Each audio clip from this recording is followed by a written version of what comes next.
Welcome in, everyone, to another edition of the GSMC College Football Podcast, brought to you by the GSMC Sports Network. I'm your host, as always, Tommy Brzee around here, and we have a great show for you today. It is Monday, August 5th, and we're going to start talking a little bit about Michigan, all of the different things going on around there. There was a ton of different information that came out yesterday that I want to break down for you all. Definitely some very interesting stuff that we'll break down, and definitely some stuff that is going to change the next couple of months, that is for sure. Then we'll get into one of the more under-talked about big differences in today's college football, which is the travel that a lot of these teams are going to have to face. We'll go through all of the teams in the Big Ten, and then we'll get to the big team that really exemplifies this, which is Cal, and we'll break down exactly why that is in that segment. Then we'll get into the players that just have to have a good fall camp. We'll get into the major four teams going into the season right on this segment, but we'll continue to unpack it throughout the week. There are a couple of guys that just have to perform, and they have to perform pretty much right away, so we'll break down those for Georgia,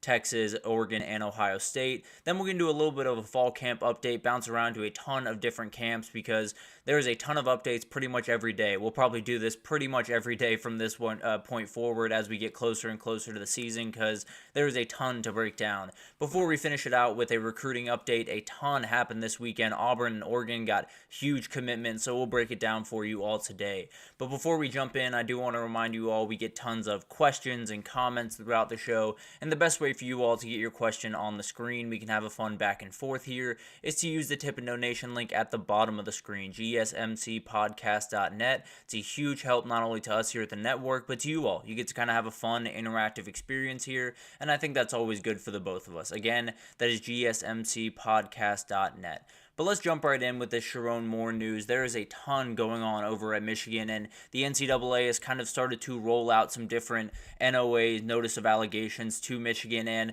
one just got leaked, which is not necessarily the ideal way of going about business if you're the NCAA, but there's a really good reason that they did this, but we'll get into that a little bit later. So the gist of this, there is a ton of different things that have happened around Michigan, and a ton of different things to kind of unpack in this segment, but the big thing is Sherrone Moore is more involved than we thought he was prior. In the first draft, I suppose, of these notice of allegations, he was not involved. He was not named in those notices, so it felt like he was kind of off a little bit. He wasn't necessarily super involved. It seems like he's a little bit more involved than we once thought, and it's not necessarily anything egregious, but he definitely was involved to a certain extent because it sounds like he deleted 52 text messages between him and Connor Stalions on October 23rd when all of this started to come out, and all of that stuff was already in the deleted folder, so take that with what you will. You know, you never know what exactly those texts were. I tend to believe it wasn't asking him what he wants to do for lunch that day or if he's doing all right, so I tend to think it was something, but you never really know what it was. The NCAA does, and they're not bringing him towards for a level 1 violation. That is something that I believe 5 other coaches on the 2023 staff are facing. All of those coaches no longer coaching college football, including that guy right there. Jim Harbaugh was involved in this, has gotten some allegations against him, including a level 1 violation. It sounds like that's not going to be a big problem for him because he's not going to come back to college. I think he's going to stay in the NFL, and once he's done there, will likely retire. So I don't think it really hurts Jim Harbaugh in really any way. But if he were to come back to college, then there would be some rules that have to be put into place for him around that. And then one of the other big things is actually this thing that I'm showing you right here. Connor Stalions was on the sideline for that CMU Michigan State game. And a lot of people had speculated this in the past, and it's been something that we felt pretty confident that was him. We know who that guy is, but at the end of the day, we wanted the confirmation. Well, we've gotten it. That was Connor Stalions on the sideline. He was wearing coaching attire. He had a sideline pass. He had everything in between. They don't know how he got it. I would have to imagine it didn't just take Connor Stalions to get that, but that's beside the point. It's definitely something that will be a huge, huge point of this case, and frankly, I'd be hard-pressed, you'd be hard-pressed to get me to believe that that's the first time that he's done that. But that's something that we absolutely will learn more about as we kind of get further on throughout this process. But One of the other things that came out was some of the different level 1 violations against some of these different people. Jesse Minter was involved, as well as Chris Partridge, who is no longer with the team, was fired back in October, kind of around when all of this stuff started to come out. Denard Robinson was let go from the team after a DUI arrest back in February. Jim Harbaugh, obviously, off to the NFL. So pretty much all of these guys are okay. Chris Partridge is now up in the NFL as well, with the Seahawks, with old Michigan defensive coordinator Mike Macdonald. So they're going to be fine. If they ever find their way back into college sports, particularly Denard Robinson, who I assume would like to get back into college football,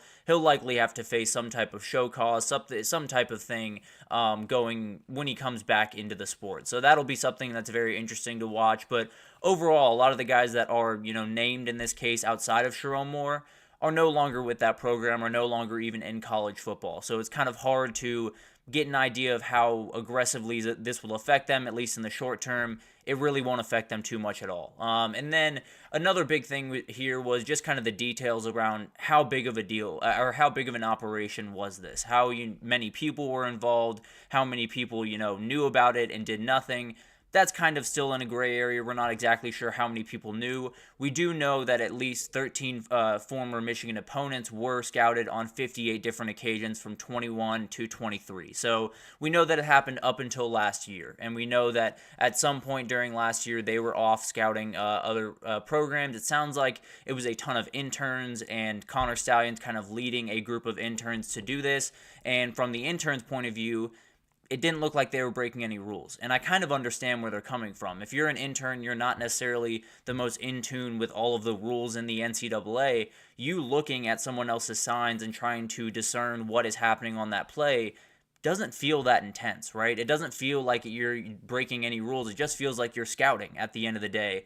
Only the people higher up would know that that is an issue, and Connor Stalions being one of them. So obviously this is something that is going to be a big deal. It sounds like the interns that were involved in this had no idea that they were doing anything wrong, and frankly, I kind of agree with them. I don't necessarily think it's crazy to think that they just came in, got an assignment from their boss, and said, yeah, this makes sense. This is football scouting. But it obviously crossed the line, and definitely it was a huge deal. It sounds like one full-time staffer did know about this going on. I doubt that he is still with the team. He was not named in this, so I can't imagine he's still with the team, but we'll see what happens there. Definitely some more things that could unfold. Maybe it was Chris Partridge, and that's why he was let go so abruptly during the last season. But overall, there are a lot of things that are that have to be unpacked here. There's no two ways about that. The biggest thing here that I've seen, time and again, there's so many different, ers and ahs within this, and a lot of the ers and ahs have a but after it. You have Sherrone Moore deleted a ton of text to Connor Stalions, but the NCAA looked at those texts and decided that it wasn't a level 1 violation, so he wasn't involved in any lack of institutional control, that type of thing that is, really, really serious. So he is more a level 2 violation. So that's kind of, you don't really know what those text messages entail. It sounds like Connor Stalions had his little crew that, did a lot of these scouting projects throughout the country, 58 different occasions throughout the last couple of years. And frankly, I would be shocked if there weren't more than 58 and they just found 58, but that's beside the point. I do think there are a ton of things that, yes, he had his little crew. It's hard for me to outright say that everyone else in that program absolutely knew entirely what was going on. Now, I don't necessarily, I do think they knew to a certain extent what was going on. I'm not sitting here and saying that Connor Stalions went entirely rogue and was totally acting on his own, but I do think there were some things that were happening behind those closed doors that were kind of Connor Stalions and Connor Stalions only. And he definitely kind of took full control of this. And it's not to say that, Sherrone Moore didn't have an idea of what was going on, or Jim Harbaugh wasn't involved in some form or another. But it is to say, at least as of right now, that can't necessarily be said with absolute confidence. And I think that's obviously the biggest thing here. You have to prove this from an NCAA perspective. You have to prove this without doubt. You have to make sure that you know that this happened, we know how it happened, it was everyone in the program was involved, all of these different things really have to come into place. And from what I've read, there are a lot of big-time things in here. There are a lot of big-time kind of condemning things around Michigan football. But at the end of the day, there's not a ton that can really pin really aggressive stuff against them. There's tons of stuff that can happen here. Like Sherrone Moore, there is a reality where he could be suspended to open the season, which would obviously be a huge deal because you got Texas coming in there in week 2, and if you're suspended for any more than 1 week, Michigan's fighting an uphill battle in a game that they were already likely fighting an uphill battle in. So that's obviously going to be something to watch. There are a ton of different things that will continue to come out on this, and frankly, it came out right now because you got a Netflix doc coming at the end of the month around Connor Stallions, and you want to get out ahead of that. I have no doubt that is why this came out when it did and as soon as it did. So I definitely think that's going to play a part, and we'll see what happens with the Netflix documentary. I've talked about it a little bit.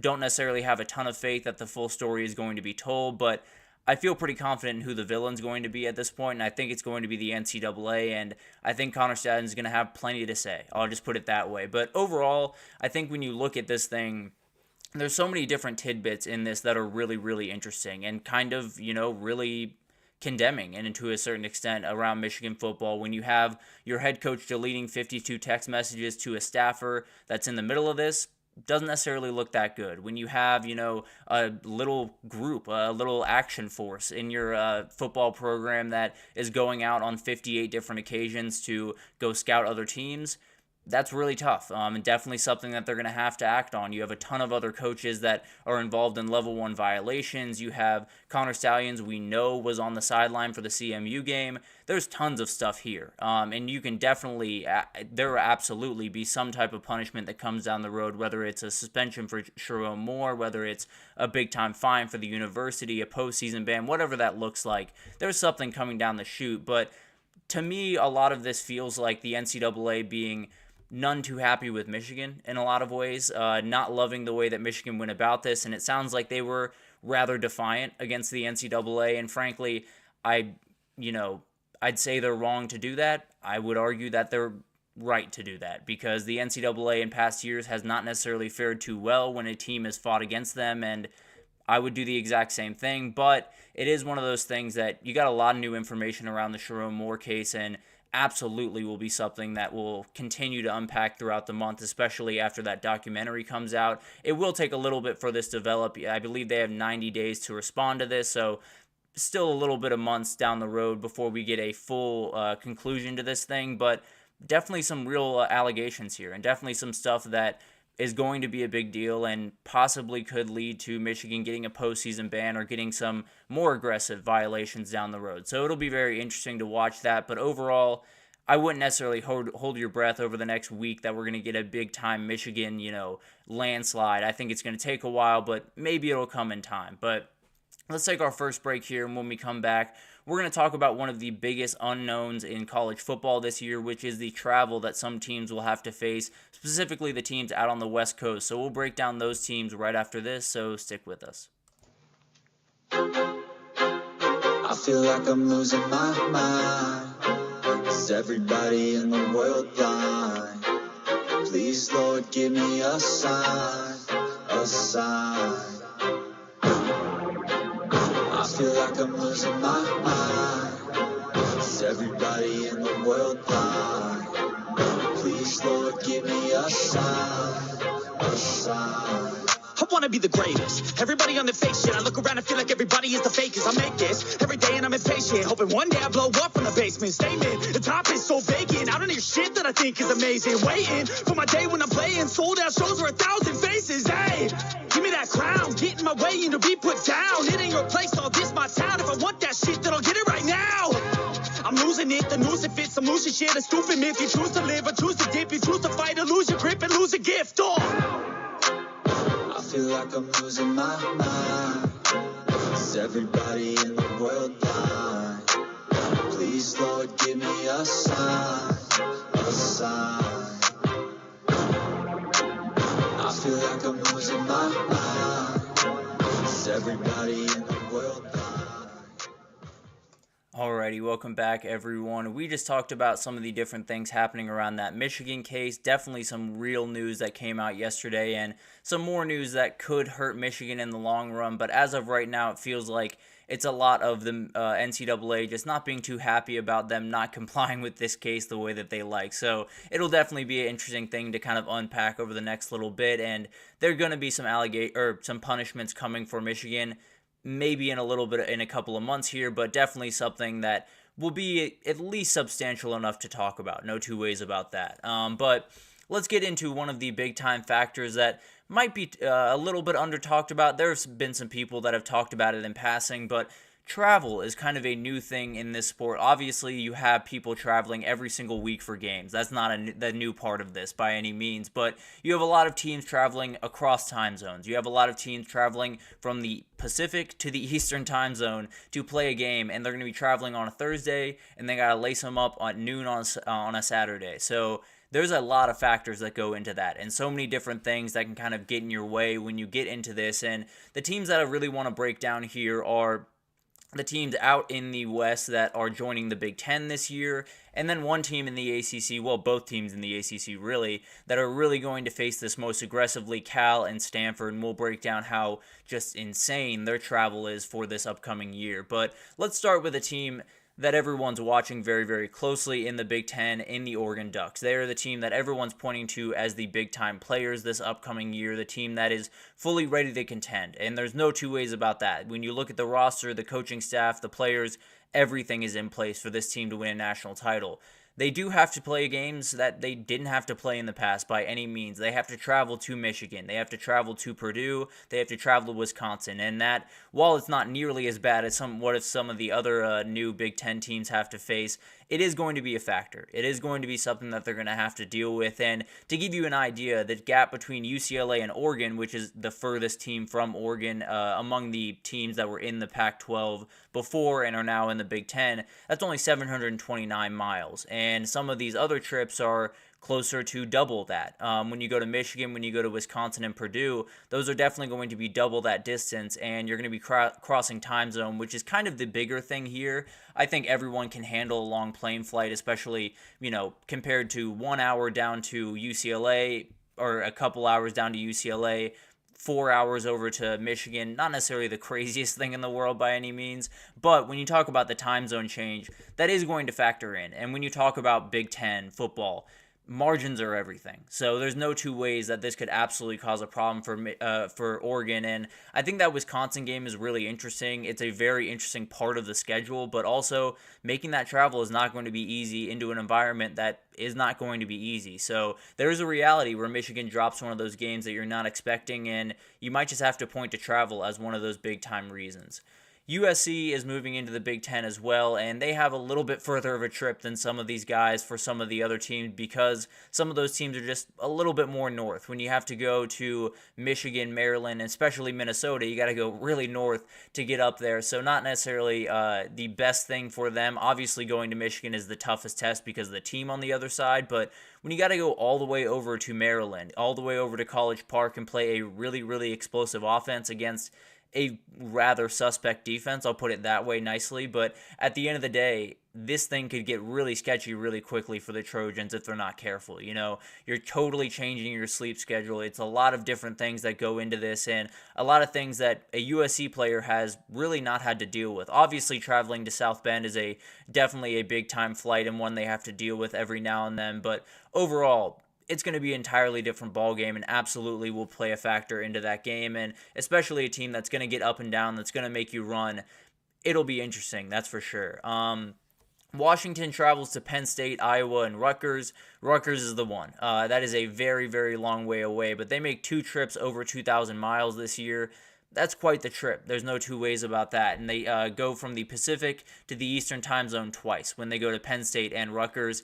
Not going to be easy. And Rutgers is a very good team. They are a team that is not going to give you an inch. They are going to play the game the exact right way. They're not going to get a ton of penalties. They're not going to make some of the mistakes that they did a year ago. And a lot of the things are going to come into place that it might not be the most clean game in the world from Rutgers. It might not be the prettiest thing in the world, but it's going to cause issues for teams. And I think Washington's a team that you could go out there and think, we have the better quarterback. We have the better wide receivers. We have a lot of the better players overall. but Rutgers has the home field. They didn't have to travel to get there. They didn't have to take the 5-hour plane ride. Maybe they got better sleep than Washington did. A lot of these little things that, frankly, didn't play nearly as big of an impact prior to this are absolutely going to be huge this upcoming year. So Washington could lose that game going all the way to Rutgers, and you could, again, point to that travel as a big-time reason for that. And then finally, UCLA has a very interesting schedule because last year it was a lot easier. They traveled to Hawaii, LSU, Penn State, Rutgers, Nebraska, and Washington this year. That is quite the trip. There's no two ways about that. They're going to be flying all over the place, especially that trip to Hawaii is going to be quite the trip. But you compare it to last year when they had to go to San Diego State, Utah, Oregon State, Stanford, Arizona, and USC. A lot of those are right around them. There's no two ways about that. They only had to leave their time zone once when they had to go to Arizona. So it's a or I guess Utah would be one as well. But it definitely will be a really, really interesting thing. They're leaving their time zone 5 times in 2024. Will absolutely play a part in this team. And frankly, this is going to be a tough team in general. I think they're not necessarily going to have the best year in the Big Ten, and it'll go beyond the travel. But UCLA is not necessarily getting the best cut of the new teams going into the Big Ten as you talk about travel, because they face a lot of games that are just going to be nightmares in terms of travel. But one of the best examples happens in the ACC, though, because what Cal is up against this year is just unfair, I think is the best way to put it. There's so many different stats that have come out about the travel that they're going to have to face this year, and I think the biggest one is they travel 83.2% around the circumference of the earth in their road games this year. They have 5 road games. It's not like they have 7 road games compared to 5 at home, and that helps that out a little bit. They're traveling 4,180 miles every week. That's their average of every single week throughout the year. That is absolutely ridiculous, especially when you look at some of the other teams in the conference where Florida State is just above that, about 4,400 miles. When you look at Pittsburgh, 4,500. Wake Forest, 4,600. SMU, only 2,900. And that's not the average. That's the entirety of the year for these teams is almost the same as the average every week for Cal for out-of-conference games. So Cal's up against it. There's no two ways about that. I think they travel more in their 5 road games than 26 of the 32 NFL teams do in their, I believe, 8 road games or 9 road games, depending on how you cut it. So it's ridiculous. There's really no other way to put it. It's absolutely insane that they're going to have to face this, and this is a really fun team. This is a team that absolutely could have a lot to say in this conference because of that guy right there, Jay Knott, being one of the best players in that conference. But overall, it's insane to have these kids expected to, rise to that occasion. I think it's going to be a team that plays a lot of close games, plays it really tough, but at the end of the day, loses more games than they probably should because traveling all the way over there every single week is going to be an absolute nightmare. So whether it's, traveling out to Syracuse or traveling out to Virginia or Virginia Tech, there's not an easy travel for any of the games that Cal plays. I think they do play SMU, if I'm not mistaken, in Dallas, so that one's not quite as bad, but if that's your easiest one, then that's a nightmare. They do play Stanford, so that's a layup, but other than that, Cal's up against it, and it's an absolute nightmare. And then you go into the other team that we talk about in the ACC, Stanford, and they're expected to travel about 14,000 miles, and the second most in the ACC, of course, because there are 2 teams out in the ACC that are getting a very raw deal when it comes to geographic proximity to the teams in that conference. But they do have road dates against Syracuse and Clemson in consecutive weeks, which is a absolute nightmare. Traveling up to New York, then back to Palo Alto, then back out to Clemson is not going to be an easy thing in the world. And frankly, I would not be surprised if they lost both of those games. But then they have a trip to Notre Dame, and then they have NC State 2 weeks after that. It's just it's a nightmare for the Cardinal. I think you look at Cal's schedule, there's a little bit more spread out when it comes to the travel that they're going to have to make. Stanford gets a lot of it in a very short amount of time, so that could be a really, really tough stretch for them. There's no two ways about that. So they are spared a little bit. They do play Cal. They do play San Houston State, So not necessarily too bad at the back end of that schedule, but overall, it's a nightmare. There's no two ways about that. And I think when you look at a lot of these teams, not necessarily all of them or most of them really are not necessarily looking at this year as a national title year. I think when you talk about these teams, Oregon is the team that you circle and say that is a national title level team. They absolutely can make noise there, but there's a wrinkle here. There's no two ways about that. There is something that could absolutely cause a problem for Oregon this year, and you're going to play Michigan. You're going to play Wisconsin. You're not going to play, well, you are going to play Purdue, but you're not going to play Northwestern. You're not going to play some of the teams that you should just be able to show up, be physically more powerful, and beat. That's just the reality of some of these games. That likely will be the reality in the Purdue game. That's not going to be the reality in the Michigan game. I can promise you that. And the Wisconsin game, maybe a little bit, but much less so than they're expecting. And I think it's one of those games where if you're not careful, and Wisconsin especially is on their game that day, and they know that you're coming in a little bit sluggish with a little bit of jet lag, that's all you need. When you talk about this upcoming college football season, I think the biggest thing here is these are going to be margin games pretty much all throughout the year. I haven't seen a conference, at least from my point of view. When you look at the SEC, it is Oregon and Ohio State. When you look at the SEC, when you look at the SEC, it's Texas and Georgia. When you look at the Big Ten, it's Ohio State and Oregon. When you look everywhere else, you can pick out Utah in the Big 12. You can pick out Florida State and Clemson in the ACC. I wouldn't necessarily say there is a big drop-off anywhere in really any of these conferences. I think when you look at the SEC, there's about 7 teams that can make some noise. So maybe Texas having to make some of the travel that they haven't made in the past, or Oklahoma especially having to make the travel over to Auburn and that type of thing. Much less aggressive than what Cal has to deal with, but it absolutely is something that could play into the mix. So I think overall, when you look at this season, there's so many different variables that go into this season, and winning a lot of those variables is going to be the one that, finds a way to win that national title at the end of the year. But travel is one that some just can't control, and especially the ones out on the West Coast that join some of these big-time conferences. You're going to be up against it. There's no two ways about that, and you're going to have to deal with some stuff that Georgia, that Texas, that some of these big-time teams just don't have to deal with quite as aggressively, especially that Ohio State against Oregon battle.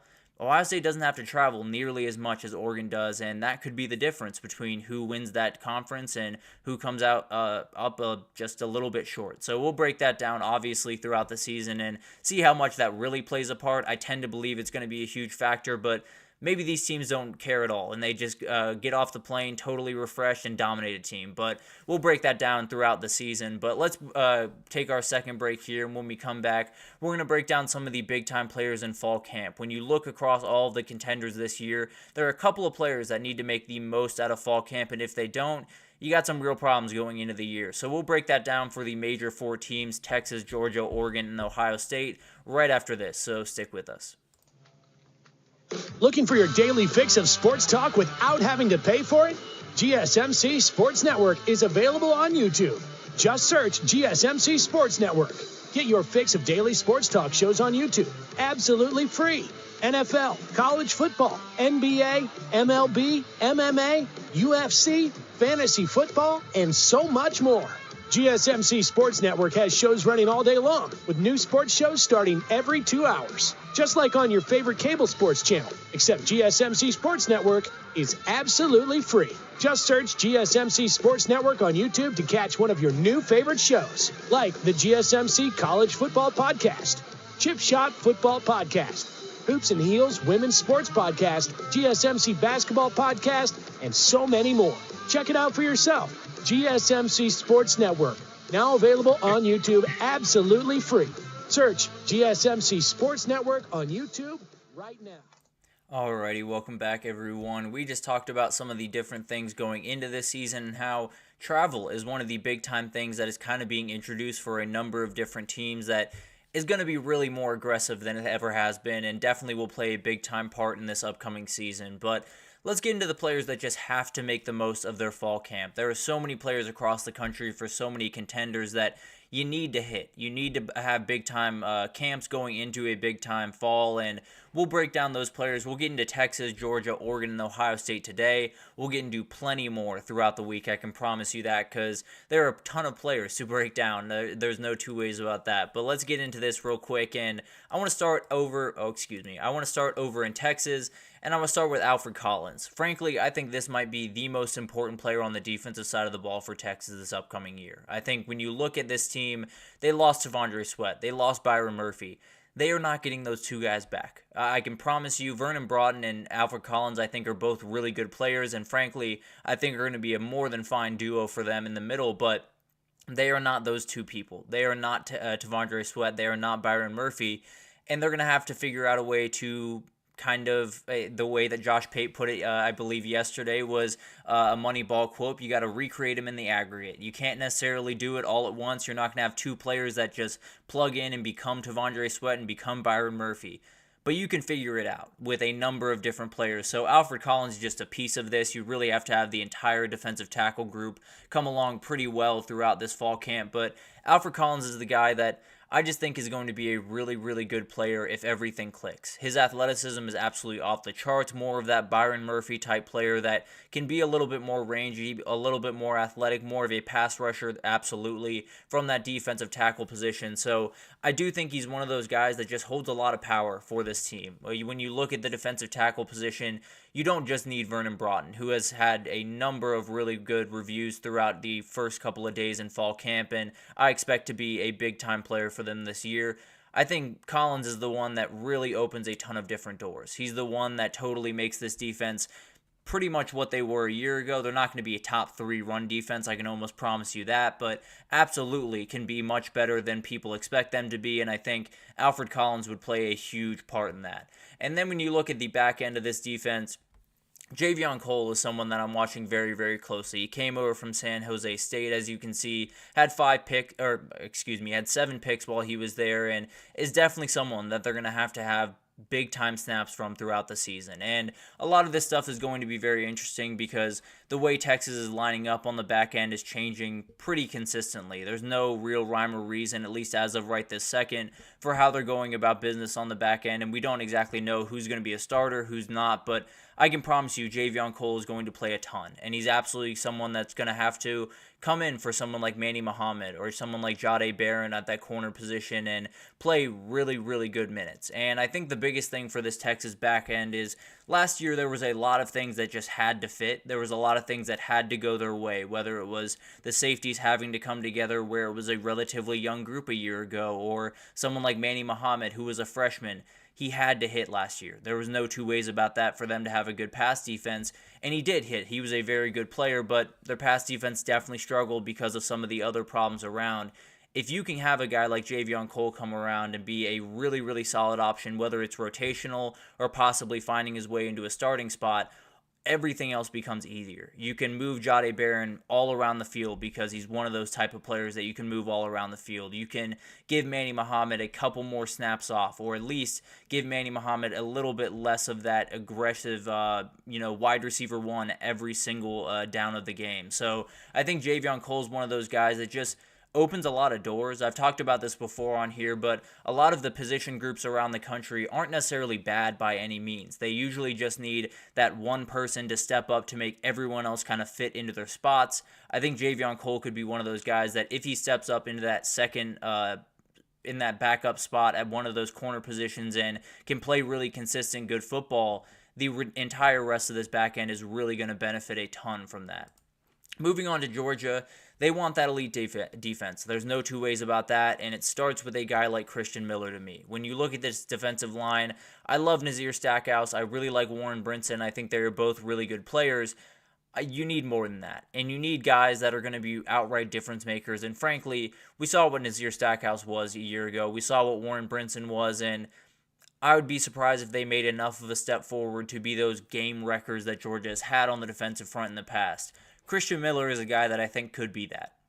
I think he's an absolute monster, super athletic, someone that can totally play pretty much wherever you want him to on the line of scrimmage, whether you want to kick him out to the 3 technique or even to the 4-eye technique, you can do that. If you want to play him inside at the 1 or the 2-eye, you're more than welcome to do that as well. So a very athletic kid, definitely can do a lot of things on the defensive front. frankly, when I look at this Georgia team, I think Xavier McLeod and him are the two that, at least on that defensive front, that can make this a Georgia defense, that can make this a dominant front that absolutely, controls the pace of the game, the entire game, and could really, really open up so many doors for this defense. So when you look at this top line, I don't necessarily love the defensive tackles at Georgia, but I think you have that athleticism with Christian Miller, with Xavier McLeod on that back end, that if at least one of those guys, I'm tabbing Christian Miller, but it could be Xavier McLeod just as easily. If one of those guys steps up in big ways, then you'll be more than fine on that defensive front. I feel pretty confident about that.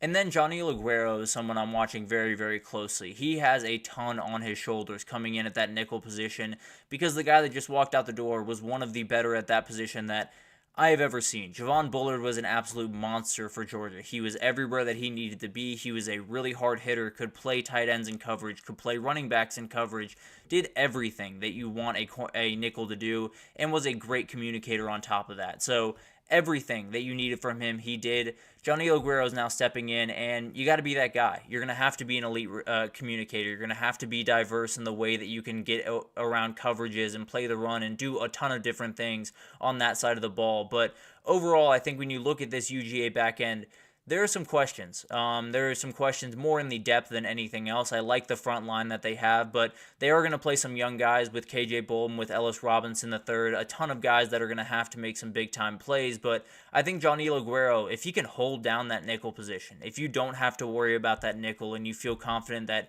he's going to walk into this year and be totally dominant at that position the same way Javon Bullard was a year ago, you'll be fine. It's a total stabilizer for this back end where you have that nickel position, you have your free safety, you feel pretty confident in what Dalen Everett's going to be this upcoming year. I think Daniel Harris, on the other side, and Julian Humphrey is going to be really good players, but overall, you need that catalyst. You need to make sure that as many things are ironclad in this back end as possible, and if Johnny Aguero walks into the season with being as confident as anyone and they feel confident in him, I think this back end is going to be just about as good as you can find across the country. But let's get into Oregon, and Derek Harmon is the guy I want to start with. He has gotten a lot of talk in fall camp, and we'll break that down in the next segment, but he is someone that came over from Michigan State and is huge for this team this upcoming year. He played all 12 games last year for Michigan State, had 10 starting assignments, 40 tackles, definitely made some really good plays, 2.5 sacks. He was around. There's no two ways about that. I think led Michigan State in interior defensive line snaps, so he can play a lot. He doesn't seem like he's going to be the starter. It sounds like Keon Hudson-Ware is going to be the starter at one of those defensive tackle positions next to Jamari Caldwell. But Derek Harmon's going to play, and he's going to play a ton, and frankly, they absolutely need him to be a big-time player. They need him to be that stifling defensive front that he absolutely is capable of being. So when you put together him, Jamari Caldwell, Keon Hudson-Ware, when you have a ton of other, Amari Washington is another defensive tackle over there, they're going to have plenty of guys to throw at you. You need a couple of these guys to really hit big, and frankly, I think Derek Harmon's going to be one of those guys. So I feel pretty good about this defensive tackle group, if I'm being totally honest. I think they have plenty of guys to throw at you, but I think Derek Harmon's going to be one that's going to just have to be huge for this team. And then Oregon's pass defense was a big-time issue in last year, where that was probably the difference between them getting to the playoff and not. When you walk into those Washington games, there were just a couple of plays where this back end just did not look where they needed to be. They did a lot to get that in place, and the biggest one, or not the biggest one, because they brought in Jabbar Muhammad, Cam Alexander, a ton of guys on that back end, but bringing in someone like Sione Luala is a huge pickup. I think this is a guy coming out of JUCO, number 2 JUCO transfer this past year, and was the number 1 guy at the corner position coming out of San Mateo College. But this is someone that usually you would let those guys get up to speed. Usually those guys wouldn't have to play right away, and you'd be able to kind of get them up to speed when it comes to a Power 4 level compared to a JUCO level. It's an entirely different world. So usually they would have some time.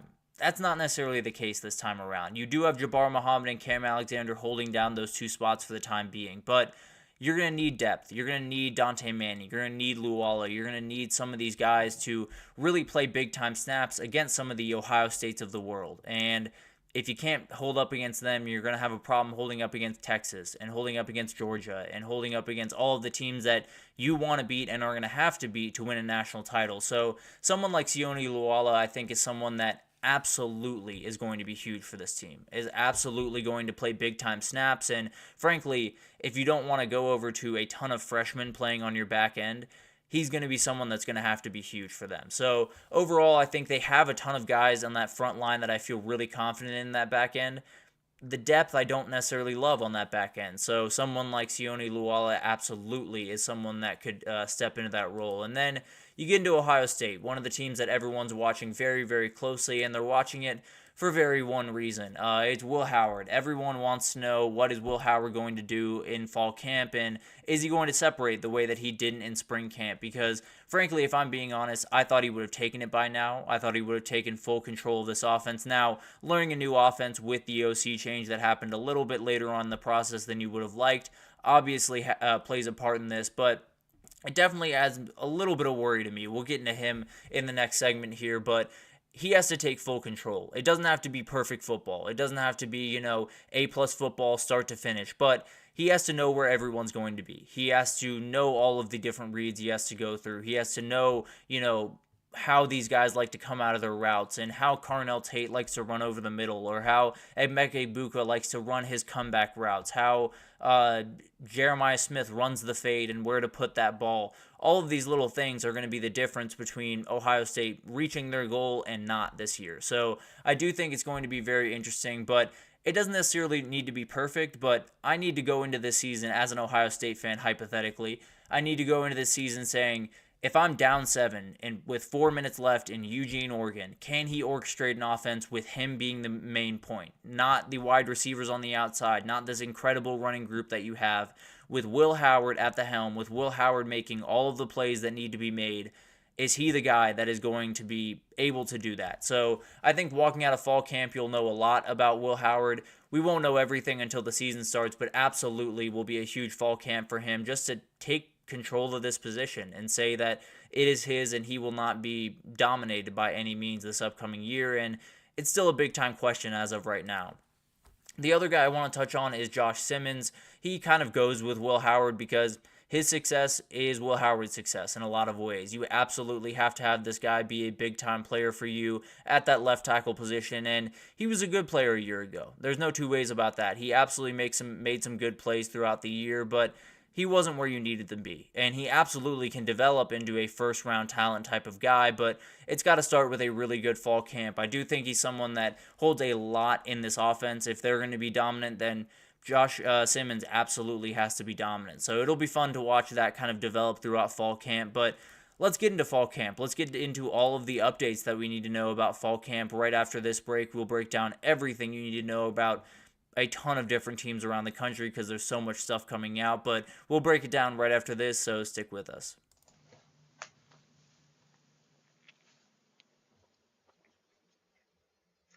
For the best and latest podcasts available anywhere, go to the podcast app on your cell phone and type in GSMC to access free content-rich podcasts on health and wellness, book reviews, sports, entertainment, relationships, social media, movies, technology, finance, and even weird news. Subscribe and download the GSMC Podcast Network's family of shows, available everywhere podcasts are found.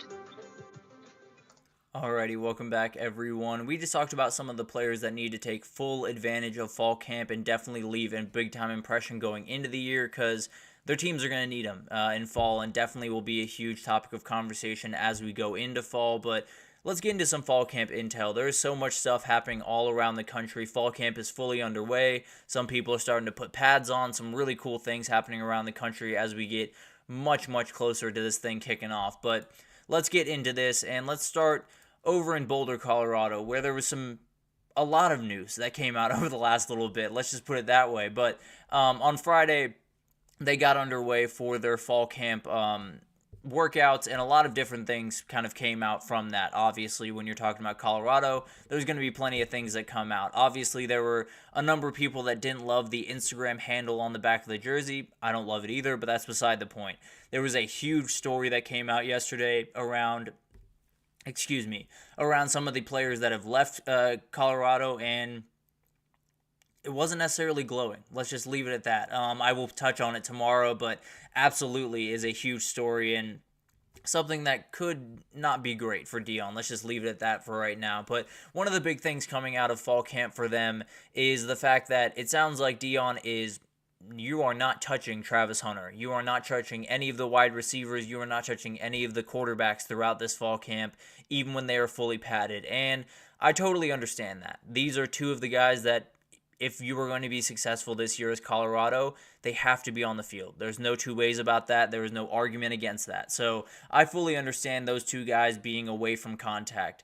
I do think this is a moniker for just where they're at in terms of depth. I will say, there's not a lot of teams that want to go into fall camp saying we have to protect this player, and this player, and they cannot be touched the entire time, because that's not the way you want to go about business. You want to play football, you want to get into that, so all of that stuff definitely makes sense. But I do think it's one of those things that Colorado has to do some things that other teams don't. They have to be a little bit more careful in fall camp because they're walking a little bit more of a tightrope than some of these other teams are when it comes to depth and that type of thing. So I don't think it's all that crazy. I do think it's something that could hurt them in week one, just getting up to pace when a team like North Dakota State comes into town. They're going to hit you, and they're going to hit you pretty hard. But at the end of the day, I don't think it's a crazy decision by any means.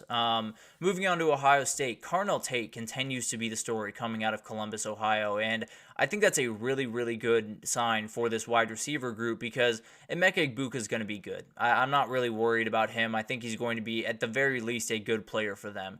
Jeremiah Smith is going to make plays. I don't necessarily know how big of a role he plays in this offense throughout the year, but I do know he's going to make at least enough plays to make some headlines. I can promise you that.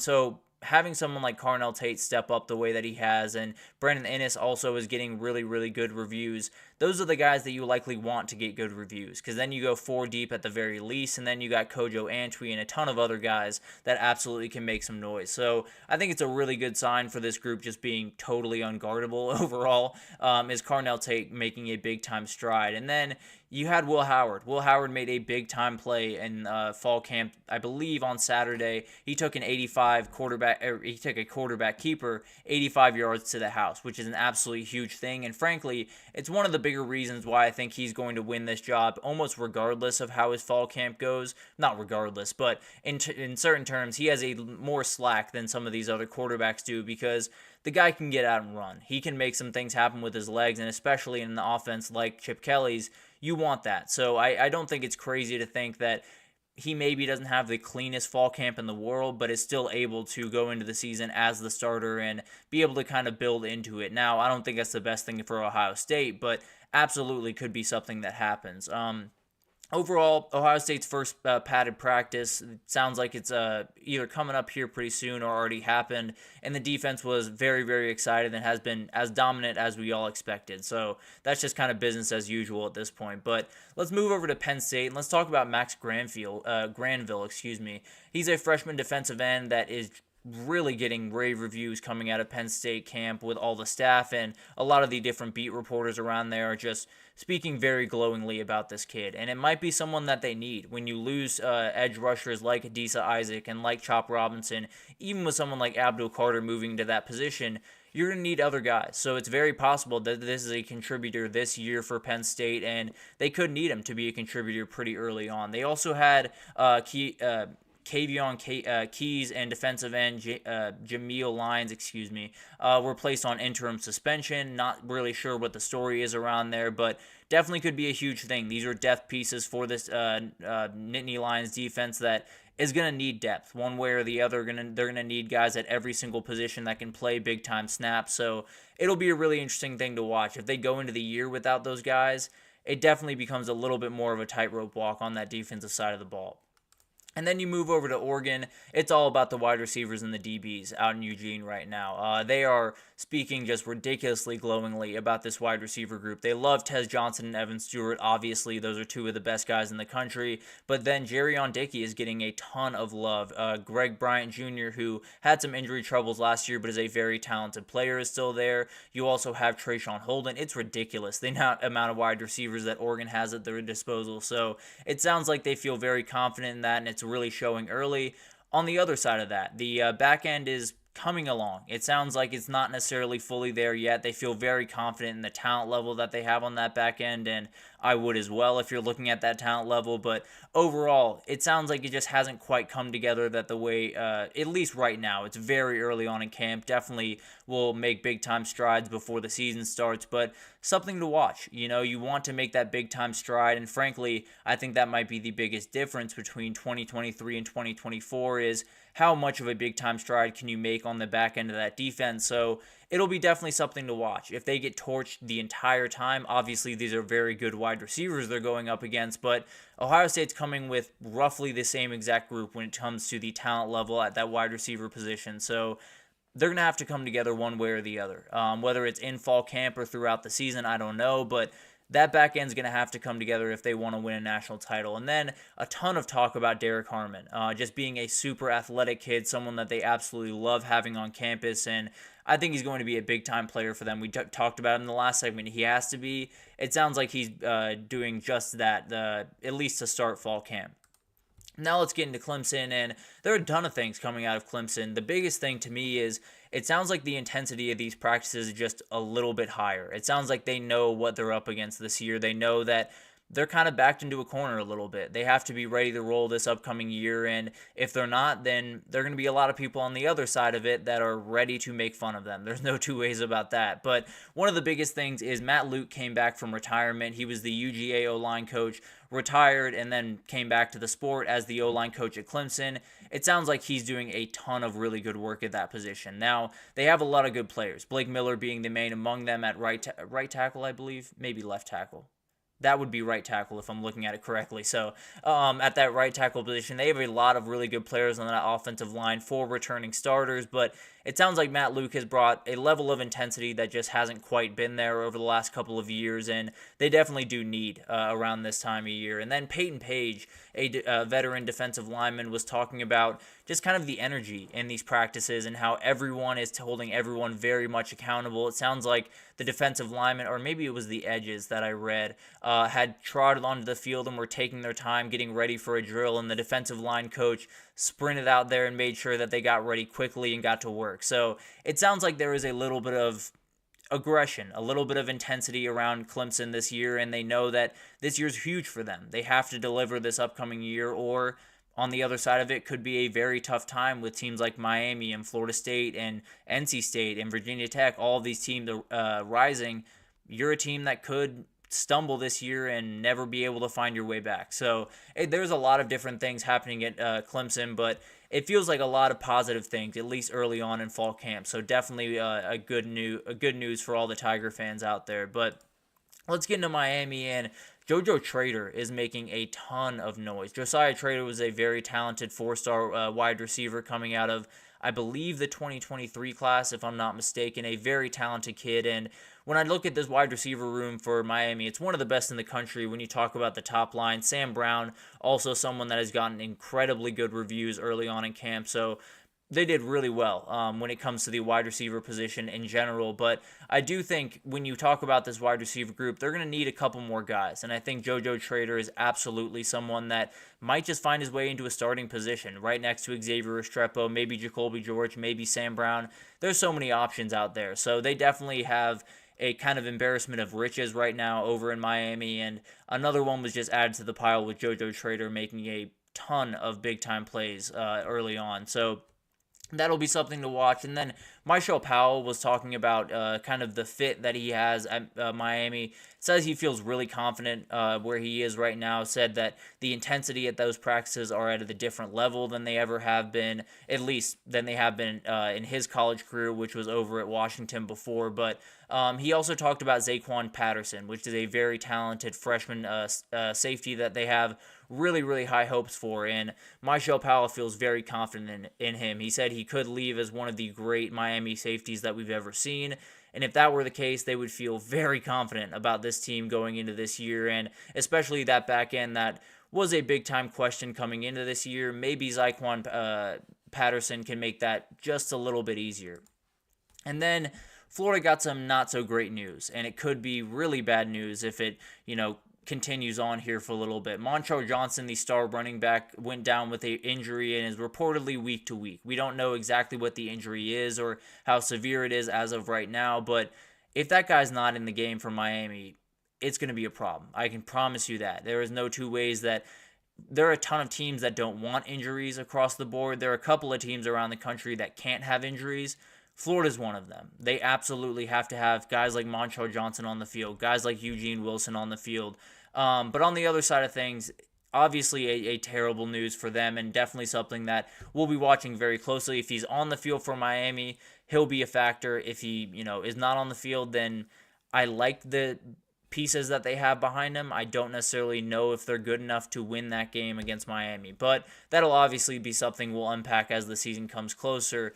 But on the outside, they feel very confident in this wide receiver group. It sounds like Graham Mertz is, really coming along as a quarterback, picking up where he left off last year and doing really, really good stuff. So not a worry at quarterback by any means, but Elijah Badger is the guy that I really want to talk about because he's gotten so many different people praising him throughout this time. And I think the biggest one was obviously Billy Napier has really sung his praises and has done a ton around this player in particular, and it's someone that they absolutely need to hit. Right next to Eugene Wilson, you need another guy, and he will be a big-time player. And then DJ Lagway made some big-time plays at that practice and just gave you a little glimpse of what you could see in the future if you're a Gators fan. But definitely will be a lot of stuff to watch. We'll probably do this almost every day, maybe every couple of days, because there's new stuff that comes out almost every day, and we'll break it down for you guys on here. But let's take our last break, and then we'll get into recruiting. We'll break down all of the different things happening around a big-time weekend in recruiting right after this, so stick with us.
Alrighty, welcome back everyone. We just talked about some of the different intel from around all of the fall camps around the country. We will continue to do that probably about every day. I think we're going to do it tomorrow because there was some news that came out early today that I need to break down for you all. But let's get into a little bit of a recruiting update here. Oregon and Auburn got the big-time commits of the weekend, and there was some big-time commits in 2026 that I want to break down for you all. So let's get into this, and let's start with that Oregon commit.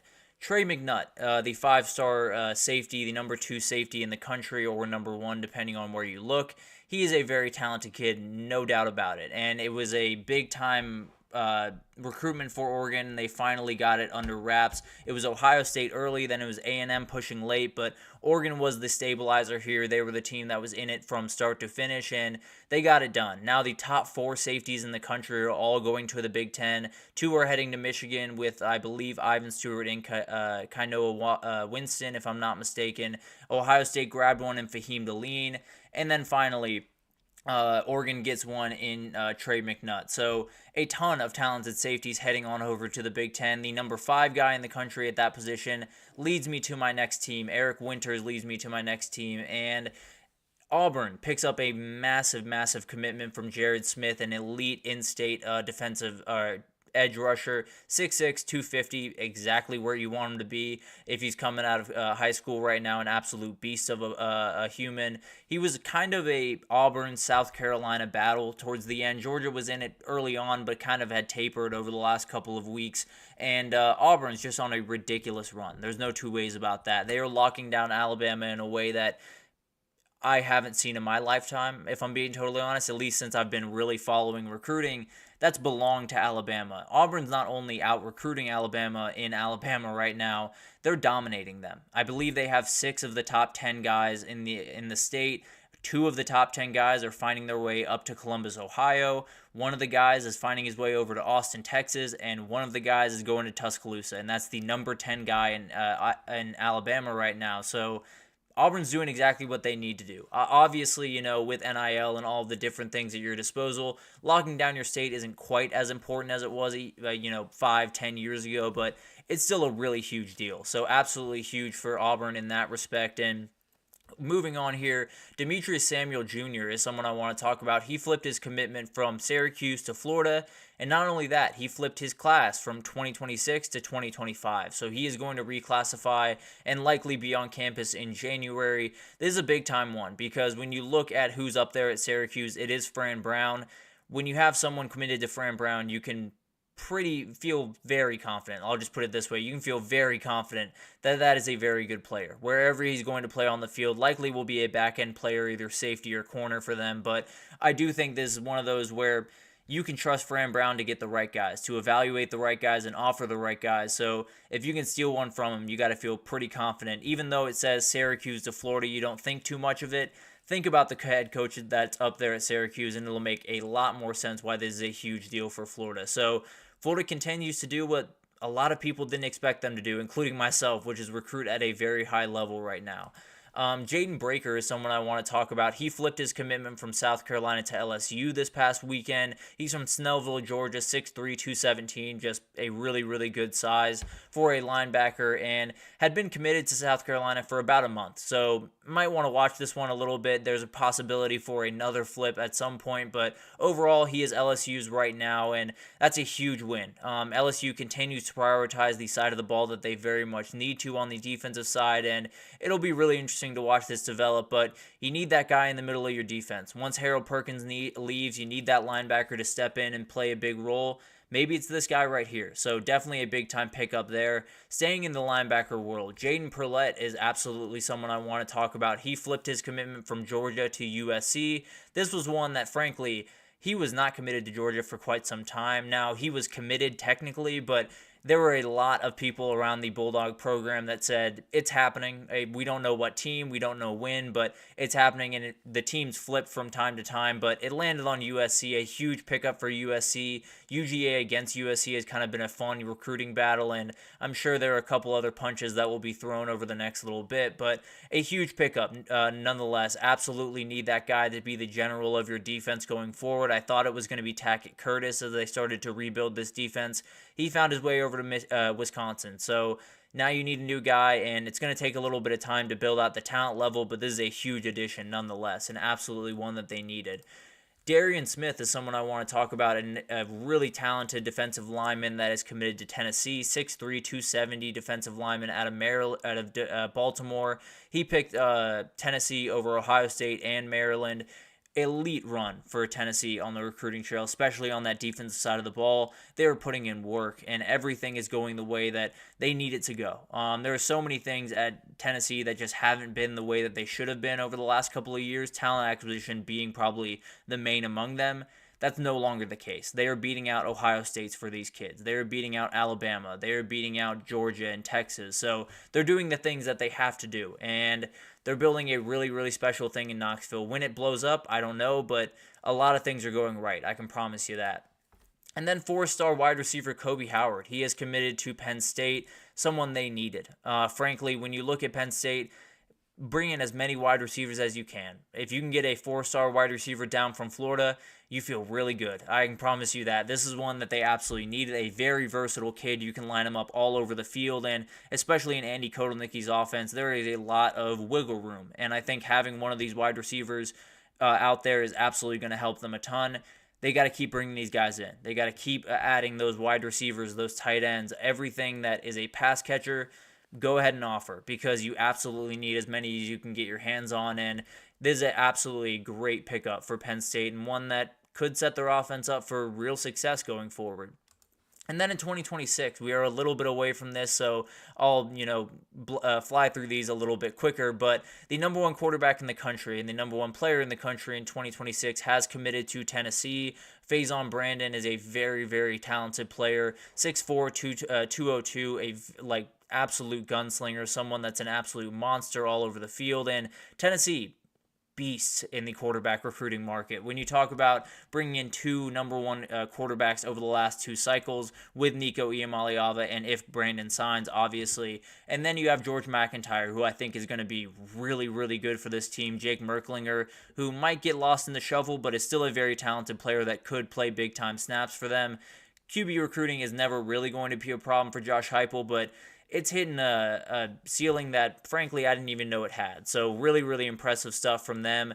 And then Jonas Williams, another 4-star quarterback out of that class. He is committed to Oregon, and this is something that has kind of been developing over the last couple of cycles, is get your quarterback and everything else will fall into place. That's exactly what Oregon did last cycle when they brought in Akili Smith. They had some guys on that in that group prior to that, but definitely adding him helped that out a ton, and adding the number 7 ranked quarterback in the country is absolutely going to help that. So starting with your quarterback and then building out from there is always a good strategy, and that's exactly what Oregon's going to do right here. And then Florida got another commit in the 2026 class, Devin Jackson, a safety that is very, very talented, 4-star out of Winter Garden, Florida. This is someone that definitely is going to play a big-time part in this program, and frankly, is more surprising to me because of the optics around that program. If you're a 2025 kid, I can understand buying into this. I can understand saying, even if this year isn't perfect, we can come in and fix everything and get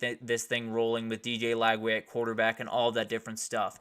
A 2026 kid committing this early is very interesting to me, because it just proves that Florida is getting really good at selling whatever is in that building compared to what we think is in that building. So I think the perception around Florida is totally different than what everyone in that building feels, and it'll be really interesting to see that one develop. But obviously, this is one that will likely be defined by what happens on the field for Florida. So it'll be interesting to watch that class 2025 and 2026 develop over this upcoming year. But now I want to get into some scheduled commitments, and we'll start with Khalil Lockett. He is committing on Wednesday at 1 p.m. Eastern Time. Number 3 wide receiver in the country, according to On3, a very, very talented kid. Someone that, frankly, when you get up to the top couple of wide receivers in the country, you're splitting hairs. I think De'Corian Moore is the best in the country, but there are a number of guys that absolutely have a claim there. It seems like it's going to be Texas. Everything is pointing to Texas right now. A&M is making a push. Bama has made push in the last couple of weeks, but as of right now, it feels like Texas has been leading for quite some time and has held that lead just long enough to get this commitment. A lot can change very quickly, so we'll obviously update you with that as it comes, but as of right now, I would be a little bit surprised if it wasn't the Texas Longhorns here. Jonte Gilbert is someone I want to talk about, a 4-star corner out of Douglas High School in Atlanta, Georgia. He's going to commit on Saturday at 3 p.m., and a very, very talented kid. It sounds like NC State and UCF are the teams to beat here. It sounds like those are the teams that everyone is watching right now, and frankly, I would lean towards NC State, but UCF is doing incredible things on the recruiting trail and definitely is someone to worry about.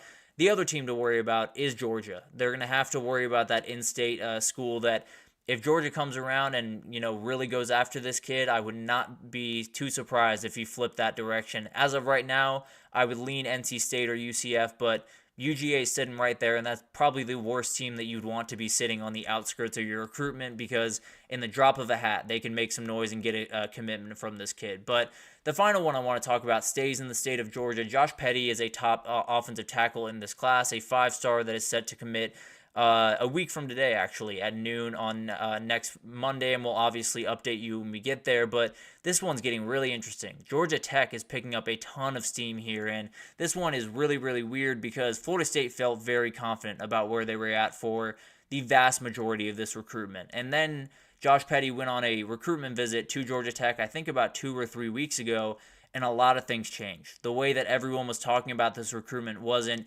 Georgia Tech is in it. They have a shot to possibly win it if they get in the back door. To Georgia Tech might be the favorite in this recruitment right now, which would be absolutely insane. They added the number 10 offensive tackle in the country, Demola Ajidahun. Demola Ajidahun, the number 10 offensive tackle in the country. They added him, a great addition. If they add Josh Petty as well, that will be the best offensive tackle duo that you have had in this recruiting class, and it will be going to Atlanta, Georgia to play for the Georgia Tech Yellow Jackets. So a huge pickup for Brent Key. That's obviously his position, so not necessarily too crazy, but if they get Josh Petty, this is a really good recruiting class for the Jackets and one that they can build off and become a team to be worried about in that ACC conference going forward. So a lot of recruiting updates, a lot of updates in general, which is why we are going at 1 hour, 10 minutes right now. So let's wrap this thing up here. That'll do it for this edition of the GSMC College Football Podcast, brought to you by the GSMC Sports Network. Your support means a lot to us, so please remember to subscribe to the show, leave a positive review. It does make a huge difference for us. Also, follow us on Facebook, Twitter, TikTok, Instagram, all the social pages for all of the content and updates you could possibly need. With the Olympics around, we have incredible people doing all types of work to cover every bit of the Olympics you can want. Now, for me, it's college football season. That's what I'm focused on, but there are plenty of people around GSMC that can get you updated on everything you need to know in Olympics, in football, with the NFL coming, everything. But let's just leave it at that. Everything in the world of sports, we totally have you covered. But thank you once again for listening, and I will see you guys tomorrow. Mm-hmm.